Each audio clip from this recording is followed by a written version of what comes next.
हा नमस्कार मंडळी। तर आपण या व्हिडिओच्या आधी बघितला होता स्वाध्याय क्रमांक 6.1।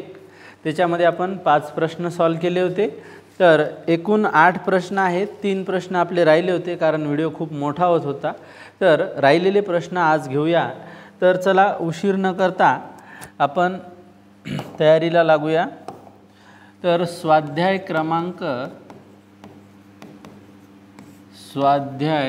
क्रमांक 6.1 आहे। रिमेनिंग जे गणित आहेत राहिलेले आपले ते आपल्याला आता करायचे आहेत। ठीक आहे। तर बा प्रश्न क्रमांक 6 घेत आहोत आपण। पेनचा कलर थोडा वेगळाच वाटतोय। हा होता आपला कलर, राईट। हां, प्रश्न क्रमांक 6 बघा काय म्हणते। 5 रुपयाच्या एका नाण्याचे वजन 9 ग्रॅम आहे। अनुकडे असलेल्या 5 रुपयांच्या नाण्याच्या पिशवीचे वजन 9 किलो आहे। तर पिशवीत किती नाणी आहेत? पापुरो लक्षात घ्या। काय म्हणते, एका नाण्याचं वजन, एका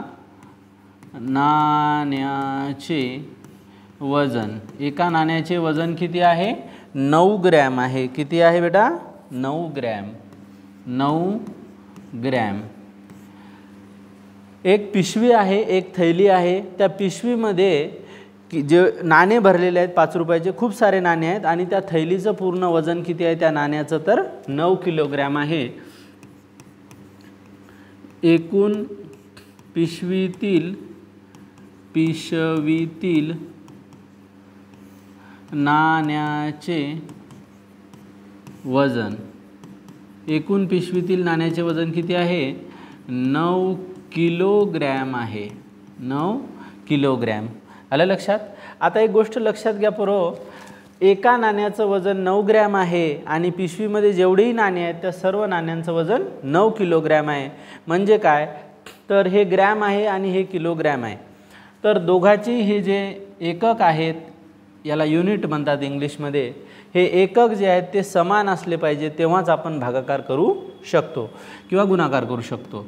तर 9 किलो, एका किलोमध्ये 1000 ग्रॅम असतात। म्हणजे 9 किलोमध्ये किती ग्रॅम होतील? एका किलोमध्ये 1000, 2 किलोमध्ये 2000, असं 9 किलोमध्ये 9000 ग्रॅम असतील। किती असतील? 9000 ग्रॅम। कारण काय, तर एका किलोमध्ये 1000 ग्रॅम असतात। तुम्ही दुकानात जाऊन बघू शकता की एक अर्धा किलोचं माप 500 ग्रॅमचं असते। मग 1 किलो किती झालं? 500 अधिक 500 1000 ग्रॅम। आलं लक्षात? तर एकूण पिशवीमध्ये किती ग्रॅम नाणी आहेत? 900 ग्रॅम। एका नाण्याचं वजन 9 ग्रॅम। मग एकूण नाणी म्हणजे 5 रुपयाची नाणी बरोबर। आता अनेक वरून एकाचं वजन आपल्याला माहीत आहे, तर आपल्याला असे किती जण आहेत हे शोधायचं आहे। म्हणून काय, एकूण नाणी बरोबर एकूण नाण्यांचे वजन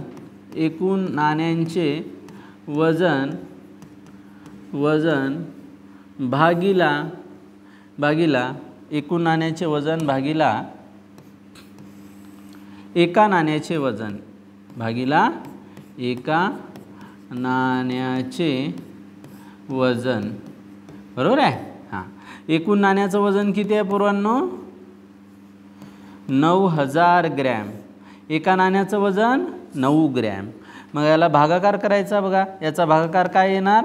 9 1 9, हे 3 0 जशाला तसे। म्हणजे एकूण नाणी किती झाली? 1000 नाणी झाली। 1000 नाणी। तर त्या पिशवीमध्ये एकूण किती नाणी आहेत बेटा? 1000 नाणी आहेत। किती आहेत? 1000। आपण तोंडी सांगू शकलो असतो एक नाणं 9 ग्रॅमचं आहे, तर 9000 मध्ये किती नाणी? तर 1000 नाणी या पिशवीमध्ये आहेत। ठीक आहे। चला पुढचा प्रश्न बघूया। सेकंड, तोच स्वाध्याय क्रमांक 6.1, प्रश्न क्रमांक 6 झाला, आता 7। ठीक आहे। 7वा प्रश्न काय म्हणते बघा। एका दुधाची टाकी काठोकाठ भरली तर तिच्यात 48 लिटर दूध मावते। ठीक आहे। एका टाकीची पूर्ण क्षमता पूर्ण क्षमता किती आहे 48 लिटर. किती आहे बेटा 48 लिटर एवढं दूध त्या टाकीमध्ये बसते. ठीक आहे 48 लिटर. ती 7/12 भरलेली आहे तर त्यातील भरलेली आहे. जर त्यातील 1/2 दूध काढून घेतले तर टाकी काठोकाठ भरण्यासाठी तिच्यात आणखी किती दूध घालावे लागेल. म्हणजे गोष्ट लक्षात घ्या, पूर्ण टाकी 48 लिटरची आहे, त्याच्यापैकी 7/12 भरलेली आहे आणि त्याच्यामधलं 1/2 दूध काढून घ्यायचं आहे. तर सगळ्यात आधी हे बघा की 7/12 म्हणजे किती. ठीक आहे, तर 48चे 7/12 म्हणजे किती, तर बरोबर 7/12 गुणिला 48 करायचं. याचं जे उत्तर येईल तेवढा अर्थ होते 7/12चा. आलं लक्षात. तर 12 × 12 12 × 36 12 × 48 म्हणजे 7 गुणिला 4 उरले इथे 7 गुणिला 4 तर 7 × 28 लिटर. ठीक आहे 48 लिटरची टाकी आहे, 7/12 लिटर भरलेली आहे. म्हणजे किती लिटर पाणी आहे त्याच्यात, दूध आहे त्याच्यात 28 लिटर आहे. आणि या 28 लिटरमधलं 1/2 म्हणजे अर्ध काढून टाकायचं. किती काढून टाकायचं, अर्ध. आता 28 लिटर मधील 1/2 म्हणजे अर्धा. 1/2 म्हणजे किती, अर्धा. ठीक आहे एवढं दूध काढून टाकायचं. ठीक आहे या टाकीमध्ये एक टाकी आहे समजा. ठीक आहे ही 48 लिटरची टाकी आहे. ठीक आहे पूर्ण 48 लिटरची आहे, याच्यात 28 लिटर भरलेली आहे. ओके एवढं समजा 28 लिटर आहे, तर याच्यामधलं अर्ध काढून टाकायचं. याच्यातलं अर्ध काय करायचं, काढून टाकायचं. मग यातलं अर्ध काढलं तर किती राहील, 28 मधले अर्धे गेल्यावर तर मधील अर्धा मधील 1/2 दूध काढून टाका. काढून टाकल्यावर किती उरते टाकीत, टाकल्यावर 28 मधले अर्धा गेले तर किती उरणार, 28 वजा 14. 28चे अर्धे किती, 14. मग किती लिटर दूध उरलं, 14 लिटर बाकी राहील. बरोबर आहे पोरो. हां मग 48 लिटरची टाकी आहे, त्याच्यात फक्त 14 लिटर दूध आहे. तर आपल्याला काय विचारलं, त्याच्यात अजून किती दूध भरावे लागेल सांगा. मग आता तुम्ही किती सोपं आहे पहा. एक टाकी आहे, याच्यामध्ये 48 लिटर दूध बसते. याच्यात भरलं किती, फक्त 14 लिटर. किती भरलेलं आहे, 14 लिटर भरलेलं आहे पोरांनो. मग याच्यात अजून किती बसल, तर 48 वजा 14 आहे की नाही. एकूण भरावे लागणारे दूध किती, 48 वजा 14. 48 वजा 14 किती उरतील, 8तून 4 गेले 4 गेला 3. 34 लिटर दूध त्या टाकीमध्ये आपल्याला अजून टाकावं लागेल. म्हणजे हे जे उरलेला भाग आहे की नाही, हा जो भाग आहे हां याच्यामध्ये किती दूध बसणार आहे, तर याच्यामध्ये बसणार आहे पोरो 34 लिटर. किती, 34. हे ऑलरेडी किती आहे, हे 14 आहे. किती आहे, 14. समजलं. तर अशा प्रकारे हे प्रश्न सोडवायचे असतात. तुमचं उत्तर आहे याच्यामध्ये कुठे गेलं, याच्यामध्ये सी, ऑप्शन क्रमांक सी हे तुमचं उत्तर आहे. ओके चला घ्या लिहून, पुढचा प्रश्न करू आता. प्रश्न क्रमांक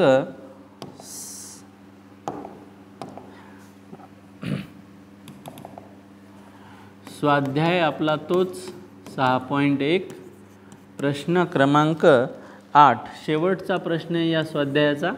ठीक आहे पहा काय म्हणते, एका फळाच्या दुकानात डझनाला 40 रुपये दराने, म्हणजे एक डझन केळं 40 रुपयाला, ठीक आहे, फळं, केळं असो किंवा फळं असो, काही असो. एका फळांच्या दुकानात डझनाला 40 रुपये एवढा भाव आहे आणि जर एक केळी घ्यायची असेल तर एक केळीचा भाव किती आहे? 5 रुपयाला एक केळी. ठीक आहे, तर अशा एकूण 99 केळी किती रुपयाला मिळतील? बघा किती सोपा प्रश्न आहे पोरो. काय म्हणते, आपल्याला केळी घ्यायच्या आहे की नाही, तर एक डझन केळी आहे का नाही, आपण काय घेतो, एक डझन केळी किती रुपयाला आहे? 40 रुपयाला. आलं लक्षात? एक डझन केळी 40 रुपयाला. एक केळी केवढ्याला? एक केळी, सिंगल एक केळी आहे का नाही, एक केळं पाहिजे आपल्याला, किती रुपयाला? तर 5 रुपयाला. किती रुपयाला? 5 रुपयाला. असे एकूण आपल्याला जर 99 केळी घ्यायच्या असतील तर किती रुपयाच्या होतील? बघा एकूण केळी किती आहेत? 99. एकूण केळी किती आहेत? 99. म्हणजे काय, तर पहिले आपल्याला किती डझन भरतात हे पाहावं लागेल आणि उरलेले जे केळी आहेत त्याला 5 रुपये भावाने घ्यावं लागेल. ठीक आहे, तर 99 मध्ये किती डझन बसतात? एका डझनमध्ये किती असतात? एक डझन केळी. ठीक आहे, एक डझन म्हणजे किती? 12 केळी. किती? 12. एका डझनमध्ये 12. तर 99ला जर आपण जर 12ने भागितलं तर किती डझन केळी मिळतील आपल्याला कळेल. म्हणून इथं मी भागाकार करणार आहे 99 भागिला 12. ठीक आहे, 12चा पाडा म्हणा, 12 सकम 72, 12 सती 84, 12 आठी 96, 12 आठी 96, 12 9 108. 108 चालत नाही, तर 12 आठी 196. बाकी किती उरले? 3 उरले पोरो. म्हणजे किती डझन केळी बसतात 99 मध्ये? 8 डझन. किती डझन? 8 डझन. ठीक आहे, 8 डझन. 8 डझन केळी झाल्या आणि बाकी किती उरल्या? 3 केळी उरल्या. तर डझनाला भाव 40चा लागेल आणि या 3 केळाला भाव कितीचा लागेल? 5 रुपयाचा. आलं लक्षात? म्हणून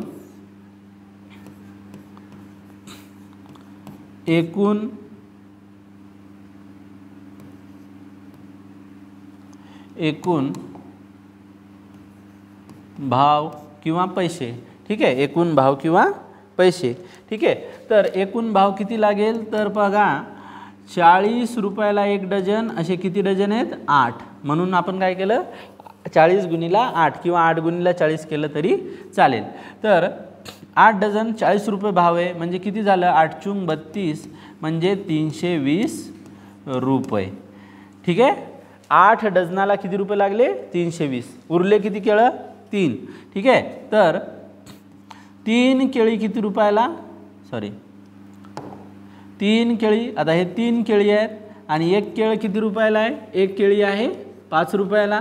तर 3 गुणिला 5 म्हणजेच 5 तरी 15 रुपयाला तुम्हाला 3 केळी मिळणार. तर आता म्हणते एकूण केळी किती रुपयाला? ठीक आहे, एकूण केळी किती रुपयाला? तर हे बघा, हे डझनाचा भाव, हा 3 केळ्याचा भाव, या दोघांची जर बेरीज केली आपण तर आपल्याला एकूण केळीची किंमत कळेल. हे बघा, चला याची बेरीज करू. 5 2 1 3 3 3 म्हणजे 335 रुपयाला तुम्हाला हे सगळे 99 केळी मिळतील पोरो. तुमचं उत्तर आहे ए. तुमचं उत्तर आहे ए. आलं का लक्षात? तर अशा प्रकारे आपण स्वाध्याय क्रमांक 6.1 पूर्ण केलेला आहे. तर असेच नवोदयचे व्हिडिओ बघण्यासाठी आपल्या यूट्यूब चॅनलला सबस्क्राईब करा. प्रत्येक व्हिडिओ बघितल्यानंतर तुम्ही त्याला लाईक करत जा. आलं का लक्षात? लाईक करत जा, शेअर करत जा, जेणेकरून जास्त लोकांना माहीत होईल आणि मलाही थोडा आनंद वाटेल व्हिडिओ बनवण्यासाठी. तुम्ही जर लाईक करणार नाही, नुसतेच पाहून सोडून देणार, तर मलाही व्हिडिओ बनवायला काही मजा वाटणार नाही. तोपर्यंत तुम्हाला जय भीम, जय हिंद.